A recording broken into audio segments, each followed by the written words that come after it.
Hello, everybody.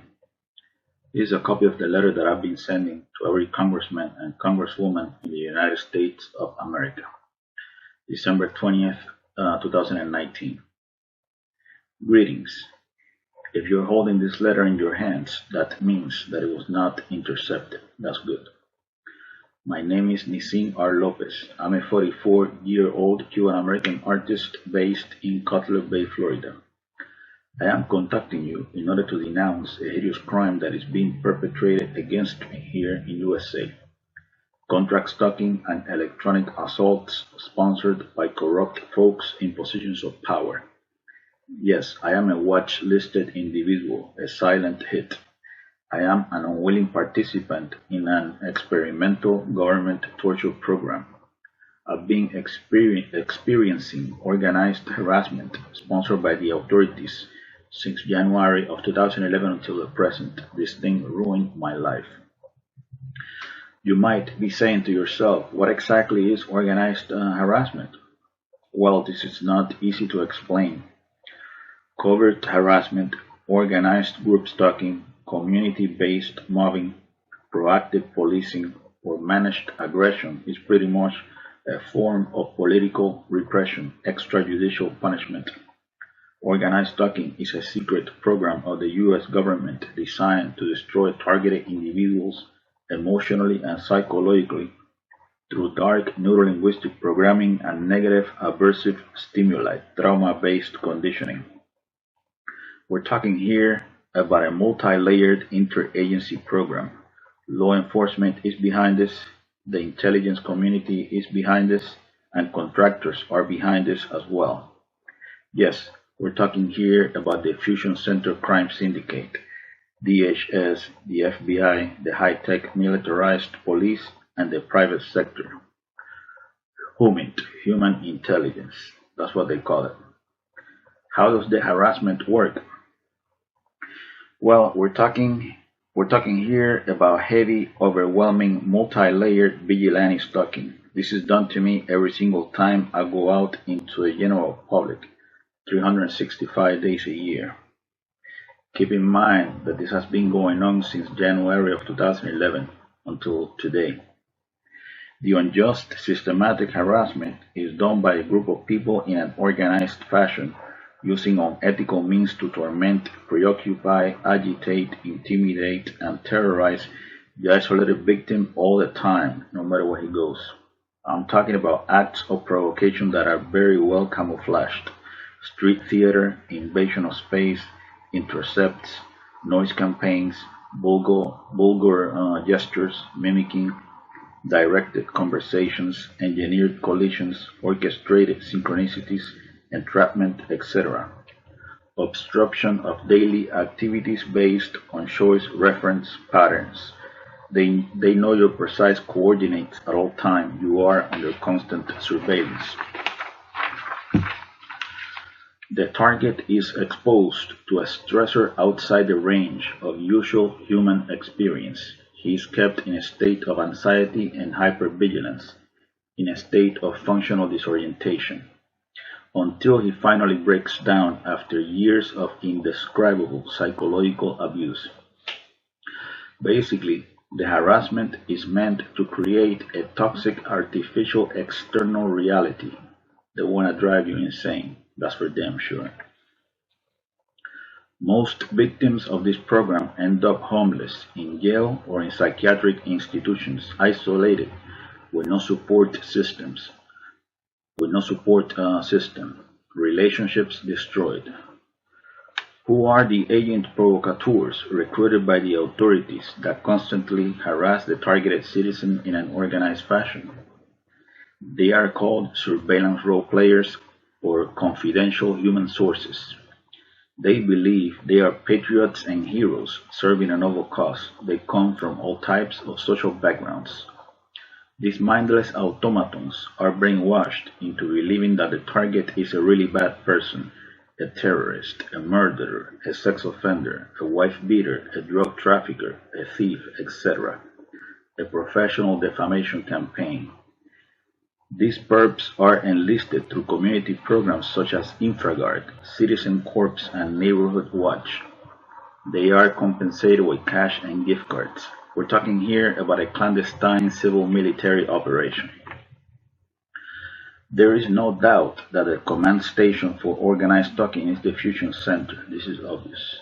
The primary multi multi-agency intelligence sharing network in Florida is the Florida Fusion Center, Florida Department of Law Enforcement, which is located in Tallahassee. And the Fusion Center that is the closest to me is the Homeland Security Bureau Southeast Florida Fusion Center, which happens to be the Fred Taylor headquarters for the Miami-Dade Police Department. This centralized technology center has different operational sections. Who is in charge of the Southeast Florida Fusion Center? Captain Brian Rafke, that's his name. Overall, contract stalking is psychological warfare, a secret, illegal, long-term, unconstitutional surveillance program that is designed to neutralize outspoken, politically incorrect freethinkers that are designated as enemies of the state, even if they're just innocent, harmless, law-abiding citizens that pose no real threat to anyone. Now, in case you wonder, they targeted me for the following reason.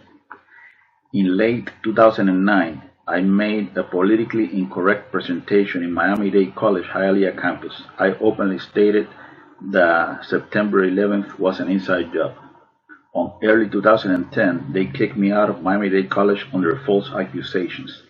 They portrayed me as a terrorist. You know, they painted me as an anti-American. Miami-Dade College's threat assessment team, they reported me either to DHS or to the FBI. I know for a fact that they spoke to the Hialeah police. The authorities opened an investigation. In 2009, they visited some of my closest friends and forced them to collaborate in covert operations, exposing me to situational and conversational scenarios, to record me saying something out of line. These friends of mine felt threatened by the presence of the authorities. They couldn't tell me what was happening, and at the same time, they decided that they needed to get rid of me somehow. They all knew that I had been placed in a blacklist officially. They figured, this guy must never know that we conspired against him. He must never find out that we collaborated with the police. The so-called authorities, they couldn't find anything wrong with me. No criminal record, no drugs, no alcohol, no cigarettes, no drama, nothing. Just a guy into old school heavy metal rock. You see, Merciful Fate, King Diamond, my favorite bands. They decided to create a fake profile that would make me look like a deranged psychopath, since I am into death metal, horror films, and controversial literature. They would portray me as a perverted serial killer type just because they could. They have the power and people believe whatever they say. They are experts when it comes to character assassination. So, on January of 2011, I began experiencing heavy, overwhelming, multi-layered, coordinated stalking. The harassment was very, very, very intense, unbearable. I found myself in a virtual concentration camp. On late December of 2012, I ended up in a psych ward in really bad shape. This is what they wanted,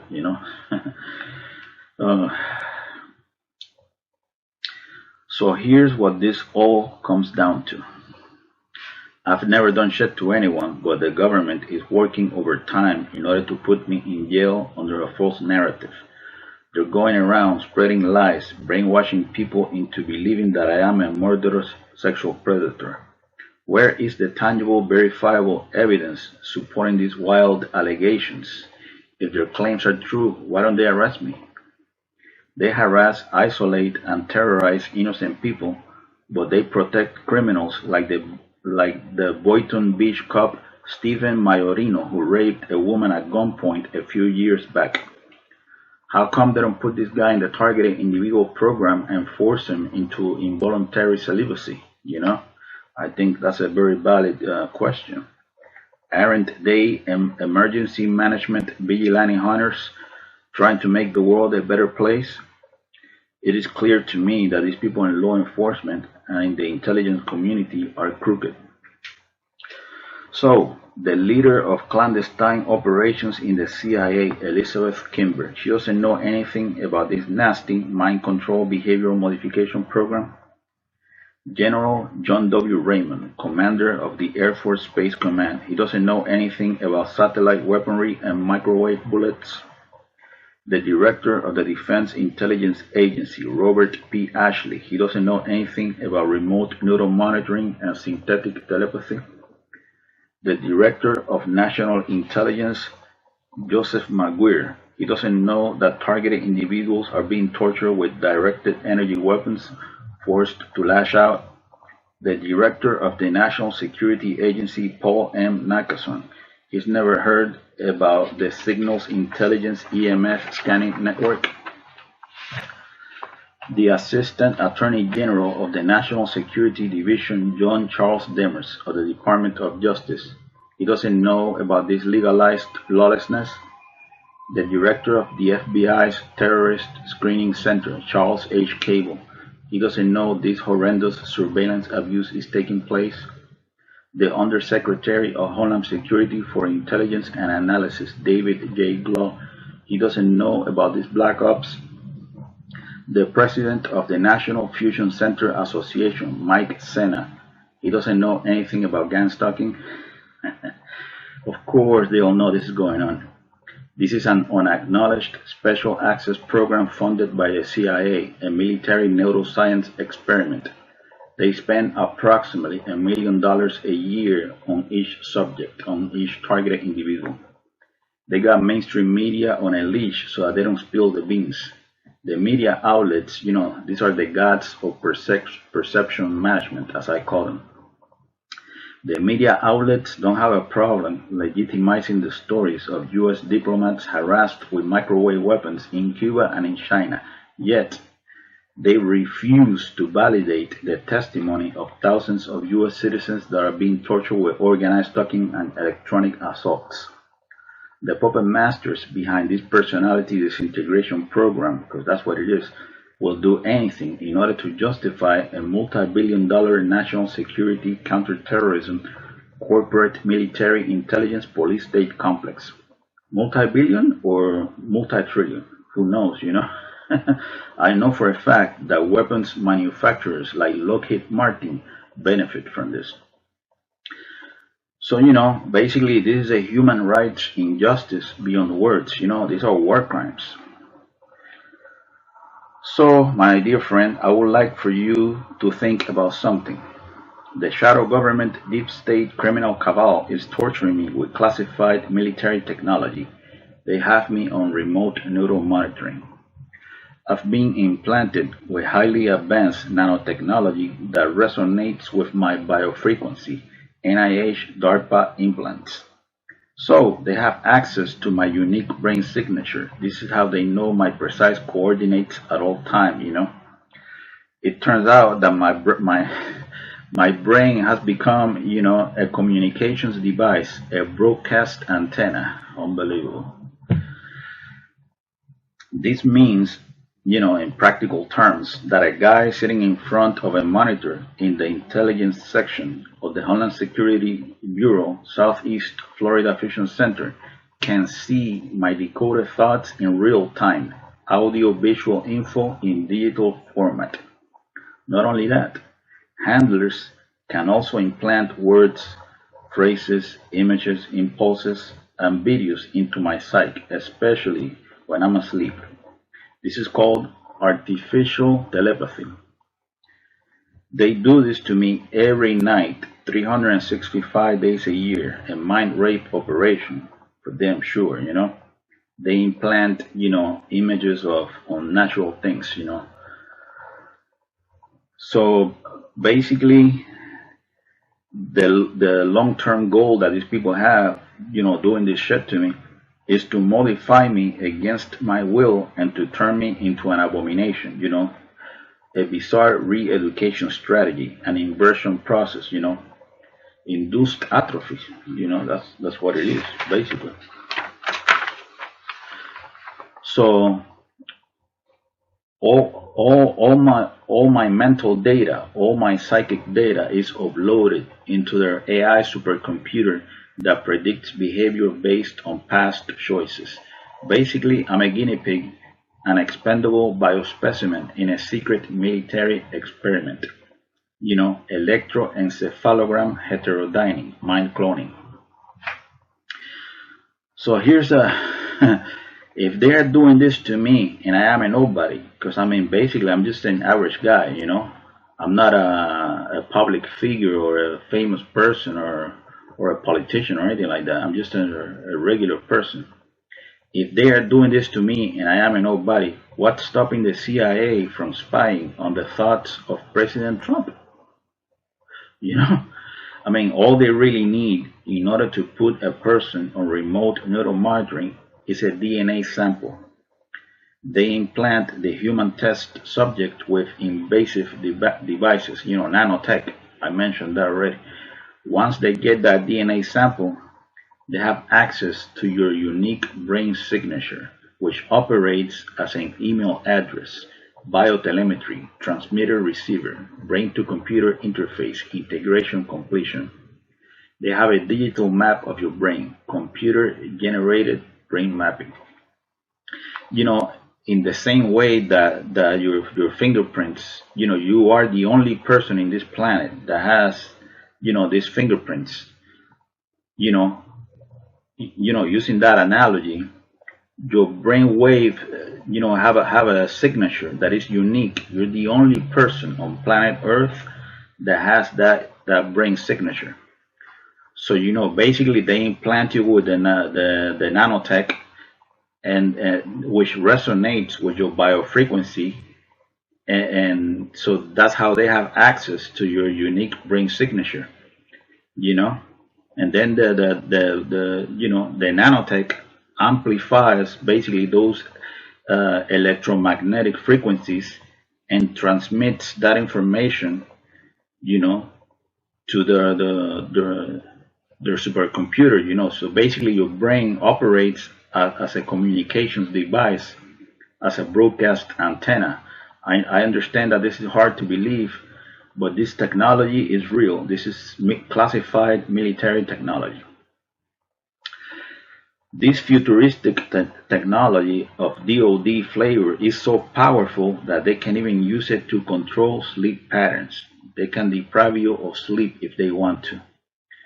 They can inflict pain in any part of the body. They can target organs. They can also eliminate a person with an artificial heart attack that generates no forensic evidence. So we're talking here about an otherworldly technology that is years ahead of what people know. Black magic at the governmental level, Minority Report type of shit, The corrupt folks behind this interagency program must be exposed. They are trafficking the brainwave signatures of illegally targeted citizens, Is this not predatory behavior, Is this not modern day human trafficking? All in the name of counterterrorism. Keep in mind that there are thousands of targeted individuals in USA. I'm not the only one, maybe even more than 1 million, So, and then I end the letter like this. Thank you very much for your time. I apologize for any inconvenience. Bye. Signed, Mr. Nisin R. Lopez.